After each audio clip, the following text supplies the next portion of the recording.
Ano, okay ba si Vanessa? Sa ngayon, Sa ngayon? Ano ibig sabihin mo? Ngayon okay siya, bukas pwedeng hindi. Lorraine, inosente si Vanessa. Palaban ng kaibigan ko pero hindi siya kriminal. alam ko. Pero kailangan muna natin i-secure yung alibi niya. Okay, sige. Tara. Wait! Ano ka pala yung alibay niya? Yung ospital. Kailangan natin i-establish na wala si Vanessa dun sa lugar kung saan nakita yung kidnapper. Kasama niya si Aling Merly.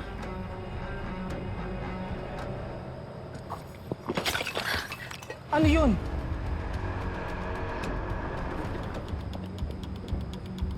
Oh my God, Baka si Inspector yan. Inspector, ikaw ba yan?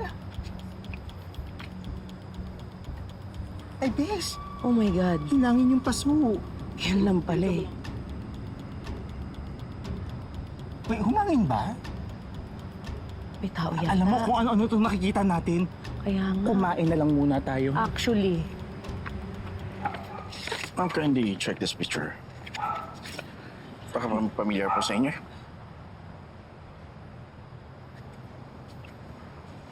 Hindi ko pa po nakita itong mga to dito. Wala po ba kayo napapansin kakaiba sa lugar? Tahimik po tong lugar namin. Walang masyadong gulo. Ano po ba? Sige po. Salamat po. Sige. Yun na yun? Hindi niyo man na i-check yung loob ng bahay? Eh paano po? Siya pala yung suspect. Sir, hindi po namin pwedeng pasukin ang bahay niya. Wala po kami search warrant. Eh wala mangyayari sa investigasyon niyo kung ganyan. Hindi naman naamin yung suspect na siya yung kumidnap, di ba? Ginagawa po namin ang lahat para hanapin si Atty. Mendoza. Well, you're not doing enough. Trixie's life is in danger. Unting urgency naman, please. I will, sir.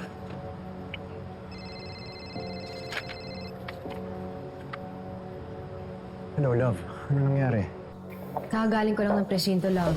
Sinagot ko lang naman yung mga tanong ni Inspector. Hindi naman niya ako pwede hold eh. Love, I'm really sorry. Hindi ko rin alam kung ano yung pumasok sa utak ni Mama. Hindi ko alam kung bakit kanya tinuturo. But one thing's for sure, alam kong hindi ikaw ang kumuha sa kanya. Don't worry, love. I can prove my innocence.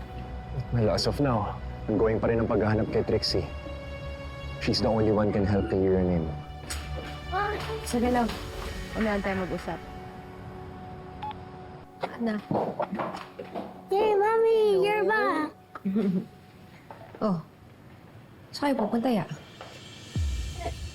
Sigurado ka ba na Nanay Merly mo yung tinutukoy nila? Alamang, sino pa ba? Bago dumating yung mga pulis, ang sinabi ni ate, wala daw silang nakitang bangkay dun sa luma naming bahay. Ibig sabihin nun, buhay pa si nanay. Eh, bakit kasi hindi mo siniguradong patay na siya? Mamalay ko ba na nakatakas yun? Sa laki ba naman ng sunog na yun? Dapat nga tigok na yun eh. Pwes, hindi. Buhay siya, humihinga, nagsasalita. Malamang sinabi na nun yung mga kabulastugan mo sa ate mo.